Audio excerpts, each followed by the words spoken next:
കഴിഞ്ഞ 10-15 ദിവസമായി തമിഴ്നാട്ടിൽ വീണ്ടും ഒരു ഭാഷാ യുദ്ധം നടക്കുകയാണ്. ദേശീയ വിദ്യാഭ്യാസ നയത്തിൻ്റെ ഭാഗമായി 1968 മുതൽ തുടർന്നു പോന്നിരുന്ന ത്രിഭാഷാ പാഠ്യപദ്ധതിയിൽ തമിഴ്നാട് വൈകാരികമായ കാരണങ്ങളാൽ ഭാഗമായിരുന്നില്ല. രാജ്യത്തെ മറ്റെല്ലാ സംസ്ഥാനങ്ങളിലും ആദ്യ ഭാഷയായി അവരവരുടെ മാതൃഭാഷയും രണ്ടാം ഭാഷയായി ഇംഗ്ലീഷും മൂന്നാം ഭാഷയായി രാഷ്ട്രഭാഷയായ ഹിന്ദിയോ പഠിക്കണം എന്നായിരുന്നു നിയമമുണ്ടായിരുന്നത്. പക്ഷേ തീവ്ര തമിഴ് ഭാഷാ വികാരം വിറ്റ് രാഷ്ട്രീയ ഉപജീവനം നടത്തുന്ന DMKയുടെ പ്രതിഷേധം കാരണം തമിഴ്നാട്ടിൽ മാത്രം 2 ഭാഷാ പാഠ്യപദ്ധതി മതിയെന്ന് കേന്ദ്ര സർക്കാരും അംഗീകരിച്ചു പോരുകയായിരുന്നു. എന്നാൽ 2020 നരേന്ദ്രമോദി മുന്നോട്ട് വെച്ച പുതുക്കിയ ദേശീയ വിദ്യാഭ്യാസത്തിൻ്റെ ഭാഗമായി ഇപ്പോഴത്തെ കേന്ദ്ര മാനവവിഭവശേഷി മന്ത്രി ധർമ്മേന്ദ്ര പ്രധാൻ നടത്തിയ ഒരു പ്രസ്താവനയാണ് ഈ പുതിയ ഭാഷായുദ്ധം തമിഴ്നാട്ടിൽ ആളിക്കത്തിക്കാൻ കാരണം. ധർമ്മേന്ദ്ര പ്രധാൻ പറഞ്ഞത്, രാജ്യത്തെ എല്ലാ സംസ്ഥാനങ്ങളും ഒരുപോലെ നടപ്പാക്കുന്ന ത്രിഭാഷാ പഠന പദ്ധതി തമിഴ്നാട്ടിൽ മാത്രമായി നടപ്പാക്കാതിരിക്കാൻ പറ്റില്ല എന്നും ഹിന്ദി അടിച്ചേൽപ്പിക്കുന്നില്ല എന്ന് മാത്രമല്ല, ഹിന്ദി പഠിക്കണം എന്ന നിർബന്ധം പോലും പുതിയ ദേശീയ വിദ്യാഭ്യാസ നയം മുന്നോട്ട് വെക്കുന്നില്ല എന്നുമാണ്. മാത്രമല്ല, പുതിയ ദേശീയ വിദ്യാഭ്യാസത്തിൻ്റെ ഭാഗമായി നരേന്ദ്രമോദിയാണ് 8ാം ക്ലാസ് വരെ എല്ലാ സംസ്ഥാനങ്ങളിലെയും എല്ലാ സ്കൂളുകളിലും മാതൃഭാഷ നിർബന്ധമായി പഠിപ്പിച്ചിരിക്കണം എന്ന ഭേദഗതിയും കൊണ്ടുവന്നിരിക്കുന്നത്. ആദ്യ ഭാഷയായി അതാത് പ്രാദേശിക മാതൃഭാഷയും രണ്ടാം ഭാഷയായി ഇംഗ്ലീഷും മൂന്നാം ഭാഷയായി രാഷ്ട്രഭാഷയായി ഹിന്ദിയോ മറ്റേതെങ്കിലും ഒരു ഭാഷയോ പഠിക്കണം എന്നാണ് പുതിയ ദേശീയ വിദ്യാഭ്യാസ നയം പറയുന്നത്. അല്ലാതെ ഹിന്ദി നിർബന്ധമാക്കിയിട്ടില്ല. ധർമ്മേന്ദ്ര പ്രധാൻ ഈ ഇൻ്റർവ്യൂവിൽ പറയുന്നത്, തമിഴ്നാടിൻ്റെ അതിർത്തി പ്രദേശങ്ങളിലെ സ്കൂളുകളിലെ കുട്ടികൾക്ക് കന്നഡയോ തെലുങ്കോ മലയാളമോ ഹിന്ദിയോ പഠിക്കണം എന്ന ആഗ്രഹം തോന്നിയാൽ അത് പഠിപ്പിക്കാനുള്ള അവസരത്തിനായി ത്രിഭാഷ സംവിധാനം സ്കൂളുകളിൽ ഉണ്ടായിരിക്കണം എന്ന് മാത്രമാണ്. ആ ഇൻ്റർവ്യൂവിൽ ധർമ്മേന്ദ്ര പ്രധാൻ എന്താണ് പറഞ്ഞതെന്ന് വ്യക്തമായി നിങ്ങൾ തന്നെ ഒന്ന് കേട്ടു നോക്കൂ. The present scenario, NEP is recommending to implement 3 language formula. This is the policy of the country. As a cooperative federal structure, we should respect Government of India's policy. Nowhere anybody is imposing Hindi as the third language, any Indian language. Let me explain you. Tamil Nadu is implementing 2 language formula. It's fine. They're implementing, they're teaching in Tamil. It should be. They're teaching in English. It's a foreign language. Okay. But what about the border area? If a student of that state for employment purpose is coming to neighboring Karnataka, should not he be, if he desired to learn Kannada, he should not be learn Kannada language, he should not be learn Malayalam language, he should not be learn Telugu language, he should not learn Marathi language, he should not learn Odia language, because in the era of globalization, the era of connectivity, lot of Tamil people are also migrating to the different part of country. In the 60s, the situation was different. NEP is recommending up to 8th standard, the teaching language should be mother tongue. We are promoting Tamil language as the medium of instruction up to standard 8. Is Tamil Nadu government is that's what Tamil Nadu government is opposing PM Shri school. So you have a political motivation. പക്ഷേ DMK പറയുന്നത് BJP ഒരു ഹിന്ദി പാർട്ടിയാണെന്നും തമിഴ് ഭാഷയെ നശിപ്പിക്കാനും ഹിന്ദി ഭാഷ അടിച്ചേൽപ്പിക്കാനും ശ്രമിക്കുന്നതിൻ്റെ ഭാഗമായാണ് ഈ നയം പ്രഖ്യാപിക്കുന്നതെന്നുമാണ്. സമഗ്ര ശിക്ഷാ അഭിയാൻ്റെ ഭാഗമായുള്ള കേന്ദ്ര ഫണ്ട് കിട്ടിയില്ലെങ്കിലും കുഴപ്പമില്ല, DMK തമിഴ്നാട്ടിൽ ഉള്ളിടത്തോളം കാലം ഇവിടെ ഹിന്ദി പഠിപ്പിക്കില്ല എന്ന് പറഞ്ഞ് അടിമകളായ പ്രവർത്തകരുടെ വികാരം മുതലെടുത്ത് തമിഴ്നാട്ടിലെ ഹിന്ദി ബോർഡുകളിൽ കരിയോയിലൊഴിക്കുന്ന തിരക്കിലാണവർ. പുതിയ രാഷ്ട്രീയ പാർട്ടി പ്രഖ്യാപിച്ച സിനിമാ നടൻ വിജയും നിലനിൽപ്പിന് വേണ്ടി കേന്ദ്രത്തെ കുറ്റം പറഞ്ഞ് തമിഴ് വികാരം ആളിക്കത്തിക്കുന്നതിന് വേണ്ടി ഈ ത്രിഭാഷാ പാഠ്യപദ്ധതിയെ എതിർക്കുകയാണ്. എന്നാൽ ശരിക്കും തമിഴ്നാടിനോടും തമിഴ് ഭാഷയോടും നരേന്ദ്രമോദിയുടെയും BJPയുടെയും നിലപാട് എന്താണ് എന്നാണ് ഇന്നത്തെ വീഡിയോ പരിശോധിക്കുന്നത്. പ്രധാനമന്ത്രി ആയതിനു ശേഷം നരേന്ദ്രമോദി തമിഴ് ഭാഷയെക്കുറിച്ച് പറയുന്നത് ഞാൻ ആദ്യമായി കേൾക്കുന്നത് അദ്ദേഹത്തിൻ്റെ ആദ്യത്തെ പരീക്ഷാ പേ ചർച്ച എന്ന ഈ പ്രോഗ്രാമിലാണ്. അദ്ദേഹത്തിൻ്റെ ജീവിതത്തിലെ ഏറ്റവും നിരാശയുണ്ടാക്കുന്ന കാര്യം തമിഴ് ഭാഷയിൽ സംസാരിക്കാൻ അദ്ദേഹത്തിന് കഴിയുന്നില്ലല്ലോ എന്നാണ് അദ്ദേഹം കുട്ടികളോട് പറഞ്ഞത്. ആ പ്രോഗ്രാമിൻ്റെ അവസാന ഭാഗത്തിൻ്റെ മലയാളം പരിഭാഷ ഇങ്ങനെയാണ്: പല ഭാഷകളാണ് ഭാരതത്തിൻ്റെ വൈവിധ്യം. പല ഭാഷകൾ പഠിച്ചിരിക്കുന്നത് വളരെ നല്ലതാണ്, പ്രത്യേകിച്ചും തമിഴ് ഭാഷ. ഒരുപക്ഷെ വളരെ കുറച്ചു പേർക്ക് മാത്രമേ അറിയുമായിരിക്കുള്ളൂ. തമിഴ് ഭാഷ എന്ന് പറയുന്നത് സംസ്കൃതത്തെക്കാൾ പഴയ ഭാഷയാണ്. ലോകത്തിലെ തന്നെ ഏറ്റവും പഴയ ഭാഷയാണ് തമിഴ്. എത്ര മനോഹരമായ ഭാഷയാണത്. പക്ഷേ എനിക്കെപ്പോഴും വലിയ വിഷമം തോന്നാറുണ്ട്, എനിക്ക് ആ ഭാഷയിൽ സംസാരിക്കാൻ കഴിയുന്നില്ലല്ലോ എന്ന്. വണക്കം എന്ന് പറയാനല്ലാതെ കൂടുതൽ തമിഴ് എനിക്കറിയില്ല. നമ്മുടെ രാജ്യത്തെ എല്ലാ ഭാഷയിലും പെട്ട കുട്ടികൾക്ക് മനസ്സിലാകുന്ന വിധം സംസാരിക്കാൻ കഴിഞ്ഞില്ലല്ലോ എന്ന വിഷമം എനിക്കുണ്ട്. പക്ഷേ ഞാൻ ആഗ്രഹിക്കുന്നത് ഈ പ്രോഗ്രാം ഈ രാജ്യത്തെ എല്ലാ ഭാഷയിലും പെട്ട എല്ലാ കുട്ടികളിലേക്കും എത്തിക്കുന്നതിന് വേണ്ടിയുള്ള സജ്ജീകരണങ്ങൾ നമ്മൾ ചെയ്യുമെന്നാണ്. ഇത്രയധികം കുട്ടികൾ ഈ പ്രോഗ്രാമിൽ വന്നതിൽ എനിക്ക് വലിയ സന്തോഷമുണ്ട്. ഒരുപക്ഷെ നിങ്ങളിൽ പലരും ഭക്ഷണം പോലും ഉപേക്ഷിച്ചിട്ടായിരിക്കും ഇവിടെ ഇരിക്കുന്നത്. പക്ഷേ നിങ്ങളെയും കൂടി ഞാൻ ബുദ്ധിമുട്ടിച്ചു എന്നതിൽ എനിക്ക് ഖേദമുണ്ട്. ഇതേ നരേന്ദ്രമോദി പിന്നീടൊരിക്കൽ ഐക്യരാഷ്ട്രസഭയുടെ പൊതുസഭയിലും തമിഴ് ഭാഷയുടെ മഹത്വത്തെ പ്രകീർത്തിച്ച് സംസാരിച്ചിരുന്നു. 3000 वर्ष पूर्व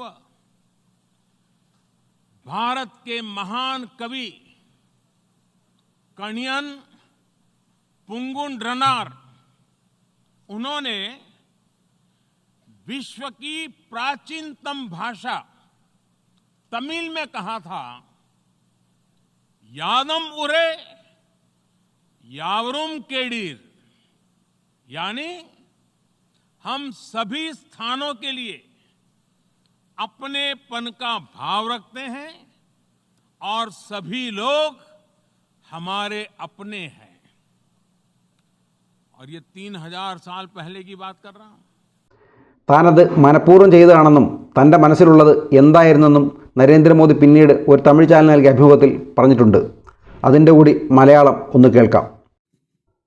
നോക്കൂ, തമിഴ്നാടിനെ ഒരു കഷ്ണം ഭൂമിയായി മാത്രം കാണരുത്. കുറച്ചുകൂടി വിശാലമായ അർത്ഥത്തിൽ തമിഴ്നാടിനെ മനസ്സിലാക്കേണ്ടതുണ്ട്. എൻ്റെ മനസ്സിൽ വളരെ വലിയ വിഷമവും ദേഷ്യവും ഉണ്ടായിരുന്നു. ദേഷ്യമുണ്ടായത് എന്തിനാണെന്ന് വെച്ചാൽ നമ്മൾ തന്നെ നമ്മുടെ മഹത്തായ പാരമ്പര്യത്തോട് അന്യായമാണ് ചെയ്തുകൊണ്ടിരുന്നത്. ലോകത്തെവിടെയെങ്കിലും ദിനോസറിൻ്റെ മുട്ട കിട്ടി എന്നുള്ള വാർത്ത വന്നാൽ നമ്മൾ ഭാരതത്തിലുള്ളവരും അതിനോടൊപ്പം ചേർന്ന് തുള്ളിച്ചാടാറുണ്ട്. പക്ഷേ നമ്മൾ ഭാരതത്തിൻ്റെ കൈവശം ലോകത്തിലെ ഏറ്റവും പഴയ ഭാഷ, ആയിരക്കണക്കിന് വർഷങ്ങൾ പഴക്കമുള്ള മഹത്തായ ഭാഷയുണ്ട്. പക്ഷേ അതൊരിക്കലും ലോകത്തോട് പറഞ്ഞ് അതിൻ്റെ പ്രാധാന്യം നമ്മൾ നേടിയെടുക്കാൻ ശ്രമിച്ചിട്ടേയില്ല. അതിലാണ് എനിക്ക് ദേഷ്യമുണ്ടായിരുന്നത്. എൻ്റെ മനസ്സിൽ അത് വളരെ വലിയ വേദന ഉണ്ടാക്കിയിരുന്നു. അതുകൊണ്ട് തന്നെയാണ് മനഃപൂർവ്വം. എനിക്ക് തമിഴിൽ അധികം സംസാരിക്കാൻ അറിയില്ല. 1-2 വാക്കുകൾ മാത്രമേ പറയാൻ അറിയുകയുള്ളൂ. കുറേയൊക്കെ കേട്ടാൽ മനസ്സിലാക്കാൻ കഴിയുന്നുണ്ട്. പക്ഷേ ഞാനിത് തീരുമാനിച്ചുറപ്പിച്ച് തന്നെയാണ് പോയത്, UN-ൽ തമിഴ് ഭാഷയിൽ സംസാരിക്കുമെന്ന്. ലോകത്തിലെ ഏറ്റവും പഴയ ഭാഷ എൻ്റെ നാട്ടിൽ തമിഴാണെന്ന് എനിക്ക് ലോകത്തോട് വിളിച്ചു പറയണമായിരുന്നു. അതുകൊണ്ട് തന്നെ ഞാൻ മനഃപൂർവ്വം പറഞ്ഞതാണ്. ഇത്രയും മഹത്തായ പാരമ്പര്യം നമ്മൾക്കുണ്ട് എന്നത് ലോകത്തെ അറിയിക്കേണ്ടതുണ്ട്. അതിൽ നമ്മൾ അഭിമാനിക്കേണ്ടതുണ്ട്.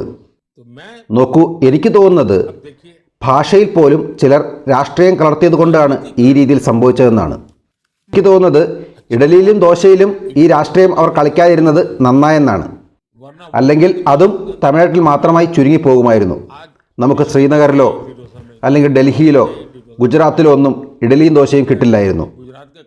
എൻ്റെ മനസ്സിലെ ചിന്ത എന്നത് ഇന്ത്യയിൽ എല്ലായിടത്തും മാത്രമല്ല, ലോകത്തെല്ലായിടത്തും ഇഡലിയും ദോശയും കിട്ടുന്നത് പോലെ തന്നെ തമിഴ് ഭാഷയ്ക്കും അതേ രീതിയിൽ ഒരു പ്രചാരണം ലഭിക്കണമായിരുന്നു. അതിന് വേണ്ടത് ചിലർ ചെയ്തില്ല. ചിലരുടെ രാഷ്ട്രീയ സങ്കുചിത മനോഭാവമാണ് അതിന് കാരണമായത്. അതുകൊണ്ട് ഏറ്റവും വലിയ നഷ്ടമുണ്ടായത് തമിഴ് ഭാഷയ്ക്ക് തന്നെയാണ്. ഭാരതത്തിനും ആ നഷ്ടമുണ്ടായി.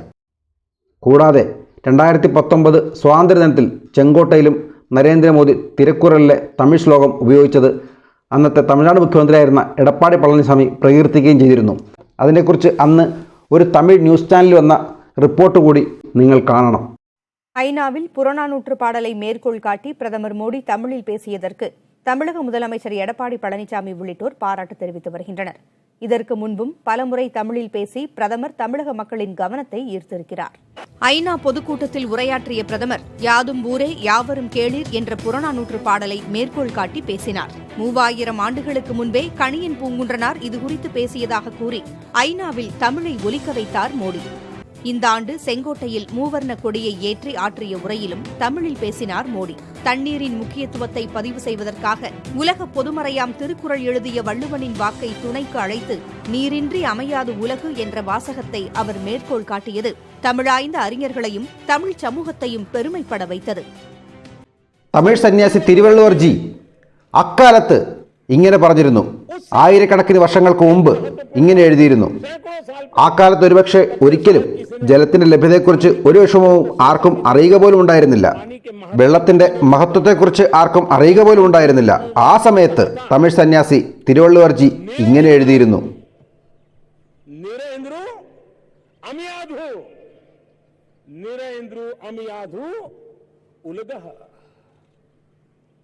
അതിന്റെ അർത്ഥം എന്താണെന്ന് വെച്ചാൽ, എപ്പോഴാണോ ലോകത്ത് ജലത്തിന്റെ ലഭ്യത ഇല്ലാതാകുന്നത്, അതിനോടൊപ്പം തന്നെ പ്രകൃതിയും ഇല്ലാതാകുമെന്നാണ്. മറ്റൊരർത്ഥത്തിൽ പറഞ്ഞാൽ, ജലമില്ലെങ്കിൽ ലോകം അവസാനിക്കുമെന്നാണ് അദ്ദേഹം അന്ധകാലത്ത് പറഞ്ഞത്. കൂടാതെ ഏറ്റവും പുതിയ ദേശീയ വിദ്യാഭ്യാസ നയത്തിൻ്റെ ഭാഗമായി നരേന്ദ്രമോദിയാണ് തമിഴ്നാട്ടിൽ ഉൾപ്പെടെ മാതൃഭാഷയിൽ പഠിക്കുന്ന കുട്ടികൾക്ക് IAS IPS ആകാൻ കഴിയുന്ന സിവിൽ സർവീസ് പരീക്ഷയും മെഡിക്കൽ എഞ്ചിനീയറിംഗ് പ്രവേശന പരീക്ഷകളായ നീറ്റും JEEയും അവരവരുടെ മാതൃഭാഷയിൽ എഴുതാനുള്ള അവസരം നൽകിയെന്ന് കേന്ദ്ര ആഭ്യന്തരമന്ത്രി ലോക്സഭയിൽ തന്നെ തമിഴ്നാട്ടിലെ MP-മാർക്ക് മറുപടിയായി പറഞ്ഞിട്ടുണ്ട്. പുതിയ ദേശീയ വിദ്യാഭ്യാസ നയം അതും ഞങ്ങളാണ് കൊണ്ടുവന്നത്. ഇംഗ്ലീഷുകാരുടെ കാലം മുതലേ ഇംഗ്ലീഷിന് പ്രാധാന്യം നൽകിയുള്ള വിദ്യാഭ്യാസ സമ്പ്രദായമായിരുന്നു ഇവിടെ നടന്നിരുന്നത്.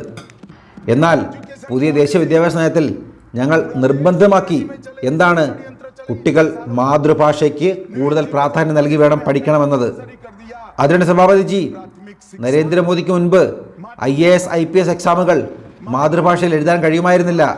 രാജ്യത്തെ പ്രധാനപ്പെട്ട എല്ലാ പരീക്ഷകളും ഇന്ന് മാതൃഭാഷയിൽ എഴുതാൻ കഴിയുന്ന തരത്തിലേക്ക് മാറ്റിയത് മോദി സർക്കാർ വന്നതിന് ശേഷമാണ്. ഇവിടെ തമിഴ്നാട്ടിൽ നിന്നുള്ള MP-മാർ പല കുറ്റങ്ങളും പറയുന്നുണ്ടായിരുന്നു. പക്ഷേ നിങ്ങളോടൊപ്പം ഇരിക്കുന്ന കോൺഗ്രസ് ഭരിക്കുന്ന കാലത്ത്, നിങ്ങൾ പോലും സർക്കാരിൻ്റെ ഭാഗമായിരുന്ന കാലത്ത് തമിഴ്നാട്ടിലുള്ള കുട്ടികൾക്ക് തമിഴ് ഭാഷയിൽ IAS IPS നീറ്റ് എക്സാമുകൾ എഴുതാൻ കഴിയുമായിരുന്നില്ല. എന്നാൽ ഇന്ന് അങ്ങനെയല്ല. ഇന്ന് തമിഴ്നാട്ടിലെ തമിഴ് മാത്രം അറിയുന്ന ഒരു കുട്ടിക്ക് പോലും തമിഴ് ഭാഷയിൽ പരീക്ഷ എഴുതി രാജ്യത്തെ ഏറ്റവും ഉയർന്ന ഉദ്യോഗസ്ഥനാകാൻ കഴിയും. ആ മാറ്റം വരുത്തിയത് നരേന്ദ്രമോദി വന്നതിന് ശേഷമാണ്. എന്നിട്ടും നിങ്ങൾ കുറ്റം പറയുന്നത് ഞങ്ങളെയാണ്. ഇതുകൂടാതെ രാജ്യത്തെ വിവിധ സംസ്ഥാനങ്ങളിൽ മെഡിക്കൽ എഞ്ചിനീയറിംഗ് കോളേജുകളിൽ മാതൃഭാഷയിൽ സിലബസ് പഠിപ്പിക്കാനുള്ള പദ്ധതി തയ്യാറാക്കിയതും നരേന്ദ്രമോദി പ്രധാനമന്ത്രി ആയതിനു ശേഷമാണ്. തമിഴ്നാട്ടിലും ഇതേ രീതിയിൽ മെഡിക്കൽ എഞ്ചിനീയറിംഗ് കോളേജുകളിൽ തമിഴ് ഭാഷയിൽ പഠിക്കാനുള്ള അവസരം ഒരുക്കണമെന്നാണ് ഇപ്പോൾ തമിഴ് വിരുദ്ധരെന്ന് സ്റ്റാലിനും ഉദയനിധിയും ആക്ഷേപിക്കുന്ന അമിത്ഷാ പറഞ്ഞത്. തമിഴ് ഭാഷ എന്നത് ലോകത്തിലെ ഏറ്റവും പഴക്കം ചെന്ന ഭാഷകളിൽ ഒന്നാണ്. തമിഴ് ഭാഷയുടെ മഹത്വം ലോകമാകെ എത്തിക്കുന്നതും തമിഴ് ഭാഷയുടെ പാരമ്പര്യം നിലനിർത്തേണ്ടതും തമിഴ്നാടിൻ്റെ മാത്രം ഉത്തരവാദിത്തമല്ല, ഭാരതത്തിൻ്റെ ഉത്തരവാദിത്തമാണ്. എനിക്ക് തമിഴ്നാട് സർക്കാരിനോട് അഭ്യർത്ഥിക്കാനുള്ളത് ഇതാണ്. രാജ്യത്തെ പല സംസ്ഥാനങ്ങളും അവരവരുടെ മാതൃഭാഷയിൽ മെഡിക്കൽ എഞ്ചിനീയറിംഗ് വിദ്യാഭ്യാസം തുടങ്ങിയിട്ടുണ്ട്.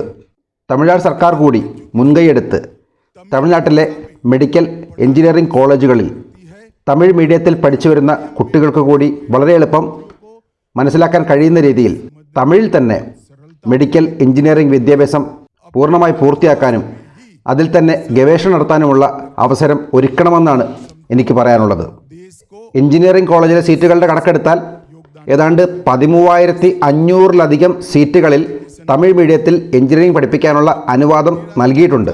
പക്ഷേ എനിക്ക് ലഭിച്ച അവസാന കണക്കനുസരിച്ച് ഞാൻ മനസ്സിലാക്കുന്നത് വെറും 50ഓളം സീറ്റുകളിൽ മാത്രമാണ് തമിഴ്നാട്ടിൽ എഞ്ചിനീയറിംഗ് തമിഴ് മീഡിയത്തിൽ പഠിപ്പിക്കുന്നതെന്നാണ്.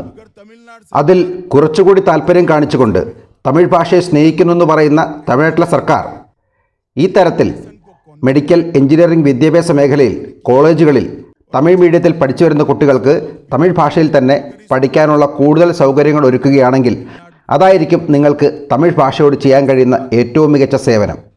കൂടാതെ ചൈനീസ് പ്രസിഡന്റിനെ സ്വീകരിച്ച് ആഗോള പ്രോഗ്രാം നടത്താൻ ചെന്നൈയിലെ മഹാബലേശ്വർ തിരഞ്ഞെടുത്തതും അണ്ണാമലൈ എന്ന IPS ഓഫീസർ തമിഴ്നാട് BJP സംസ്ഥാന അധ്യക്ഷനായി വന്നതിന് ശേഷം 2022 മുതൽ നടത്തുന്ന കാശി തമിഴ് സംഗമം എന്ന പ്രോഗ്രാമും പുതിയ ലോക്സഭയ്ക്ക് അലങ്കാരമായി തമിഴ്നാട്ടിലെ ചോള രാജവംശത്തിൻ്റെ അധികാരടയാളമായ ചെങ്കോൽ സ്ഥാപിക്കൽ തുടങ്ങി കന്യാകുമാരിയിലെ ധ്യാനവും മോദിയുടെ എല്ലാ സ്പീച്ചും തത്സമയം തമിഴിലേക്ക് മൊഴിമാറ്റി ലഭിക്കാനുള്ള AI ആപ്ലിക്കേഷൻ വരെ രാഷ്ട്രീയ നേട്ടത്തിന് വേണ്ടിയാണെന്ന് എതിരാളികൾ കുറ്റം പറയുന്നുണ്ടെങ്കിലും തമിഴ്നാടിനും തമിഴ് ഭാഷയ്ക്കും തമിഴ് ജനതയ്ക്കും നരേന്ദ്രമോദി നൽകിയ പ്രാധാന്യത്തിന് ഉദാഹരണങ്ങൾ തന്നെയാണ്.